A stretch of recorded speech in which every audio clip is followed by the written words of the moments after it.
Hello once again, audience. It's a Wonderful Life is watched by millions every year, but its real meaning has been lost over 80 years of it being treated like another holiday special. No, it's about what actually made America great, and what will be lost if it is forgotten.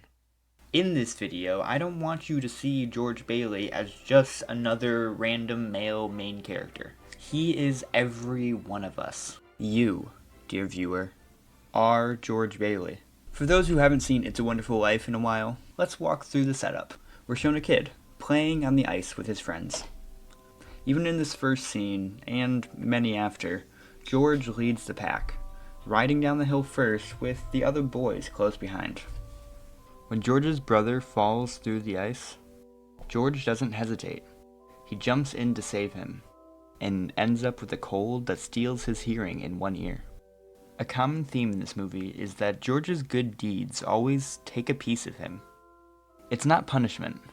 Those good deeds have big impacts, but George is almost never the one receiving it. Pop, you want a shock? I think you're a great guy. Now George is an adult, about to leave Bedford for Europe and then college, greeting everyone. He strolls the town. He even repeats a childhood joke with a lighter, showing his inner spark hasn't faded. At dinner, George's father queries if Henry is old enough to work at the building and loan. George says he started that young, but his dad just states, "You were born older, George." Peter then turns the question on to his son, asking if George would come back to the building and loan after college.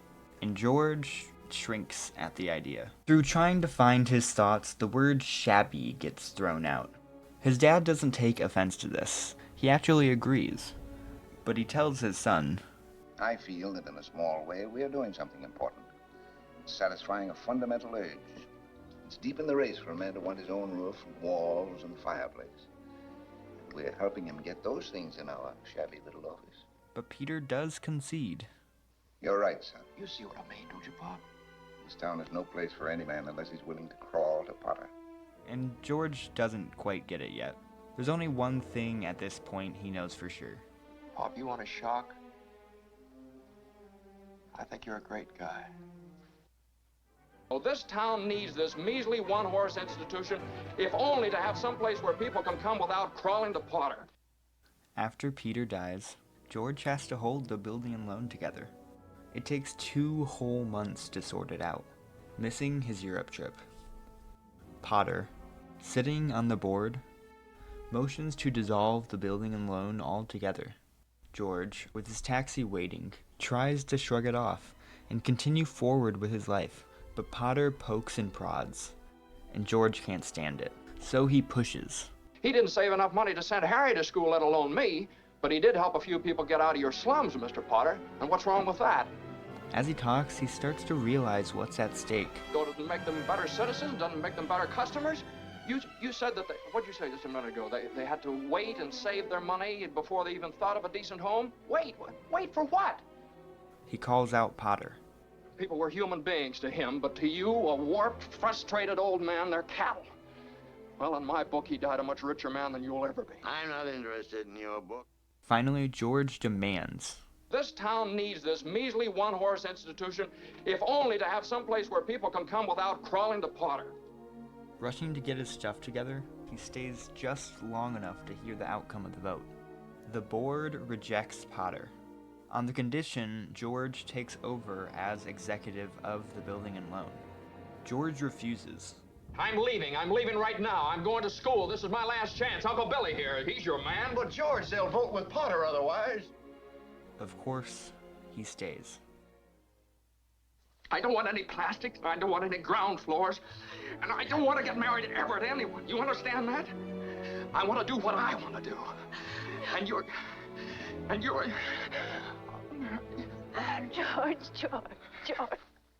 Henry returns from college, paid for by George's savings.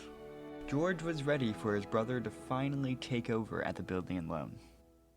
But Henry comes back married, and his father-in-law has a big job offer for him. Henry assures that he'll still follow through for George. At the wedding party, George steps outside, and tears up the flyers for his escape plan. He talks outside with his mother, and his mother mentions Mary's back in town. But George is still reckoning his decision to stay. We see as he awkwardly tries to recreate the exciting falling in love feeling with an old friend. It fails. So, out of excuses, he finally goes to Mary's house. Mary is not as simple as a love interest. She has the answers, as Mrs. Bailey said. When compared to George, Mary's dreams are sharper, more grounded. She knows dreams take work and time, and being with George is one of hers. There are many examples of this. She offers up their honeymoon money when there's a bank run. She turns a poetic phrase George told her years ago into a painting, and she literally builds their home. Mary calls George inside, but George grumbles and he kicks his feet. He gave up a lot today. She lets him inside, and he is being difficult, and doesn't let her in. Mary gets a call from Sam Wainwright. Trying to tease some life into George, she talks loudly about Sam being on the phone, and accidentally mentions George is present. When Sam hears George is there, he actually has a job opportunity for him. While pitching the job, he sums up how George is feeling. That is, unless you're still married to that broken down building and loan. George feels stuck. He yells at Mary. What he feels. Maybe what he's wanting to feel. I don't want any plastics. I don't want any ground floors.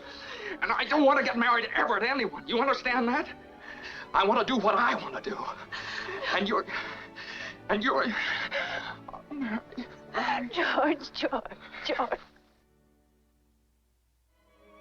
Please! I want to live again! I want to live again! I want to live again. A few years pass, and in that time, George makes quite the difference. He helps to create so many homes that they name the area Bailey Park. But George isn't satisfied.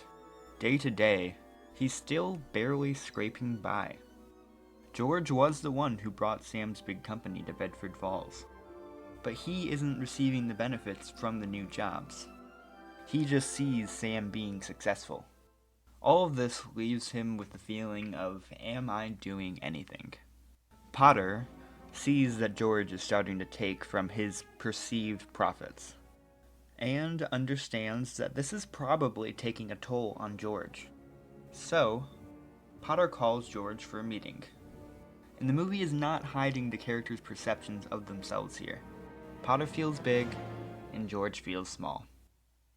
Potter tries to charm George, gives him a cigar, tells him he beat him, attempting to establish some sort of kinship. Potter then turns from explaining his own perspective and explains George's perspective from his own worldview. But as he goes on, he gets more and more manipulative, both undermining George's genuinely huge accomplishments and also calling George smart. Not just that, the smartest and most potential-filled person he's ever met, stating every one of George's most frustrated thoughts as a fact. George tells him to get to the point, and Potter does. The point is, I want to hire you. Hire me? Yeah, I want you to manage my affairs, run my properties. George, I'll start you out at $20,000 a year. You're not talking to somebody else around here, are you? You know, this is me. You remember me? George Bailey. George is convinced. He stands up, shakes Potter's hand, and thanks him. But it isn't right. No, wait a minute here. Wait a minute. I don't need 24 hours. I don't have to talk to anybody. I know right now. And the answer's no. Doggone it. You sit around here and you spin your little webs and you think the whole world revolves around you and your money. Well, it doesn't, Mr. Potter. George goes home, combing over all those things Potter pressed him about. You wouldn't mind living in the nicest house in town? Buying your wife a lot of fine clothes? Going to New York on a business trip a couple of times a year? I know what I'm going to do tomorrow and the next day and next year and the year after that. I'm shaking the dust of this crummy little town off my feet and I'm going to see the world. What, you want the moon? If you do, just say the word. I'll throw a lasso around it. Pull her down for you. Hi.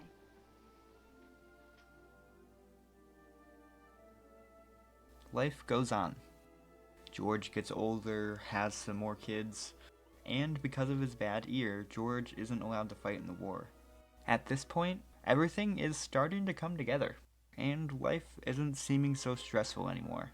Intentionally left out until this point, Uncle Billy loses the bank deposit. $8,000. George completely loses it. Rightfully so. He has spent his entire adult life holding this company together, and now it might fail because of no mistake of his own. George tries to go home and spend some time with his family before the lost money comes crashing down upon him. But the stress, the regrets, the words Potter left him with years ago, it all is too much for George, and he breaks down.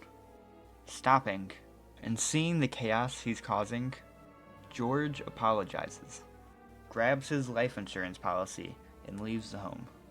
Clearly something is wrong, so Mary calls the police to look for him. And George goes to Potter, because it's Christmas Eve. Sam is on vacation, and no one else in the town could possibly lend him all the money he needs. Potter mocks him, and takes all the power afforded to him by the moment, and dances over a torn George Bailey. And of course he doesn't help. He also calls the police, but he reports the money missing, and George leaves again. There is always a Potter, someone with power who wants more, people who have no issue with taking it from others. And money is power. Potter represents that. People like Potter win by convincing others they are alone, that their neighbors are competitors, and that your life only matters if you can turn a profit. We know exactly what happens when Potter wins. We are shown it. Bedford falls without George Bailey, or more accurately, without us. It's Pottersville. So, George Baileys, what do we do? Faced with so much greed and so much information, it makes your head spin. It's easy to feel like there's nowhere to go. But we do. And most of us are already there. We just need to get involved. Talk to your neighbors. Glance over the local paper. Call your parents or siblings or other loved ones. Big things aren't created from the top down. They're built from the ground up, and I know that's a cliche. I hope you have enjoyed this video. Like, subscribe, comment a way you can help your community. See you next video. Bye-bye.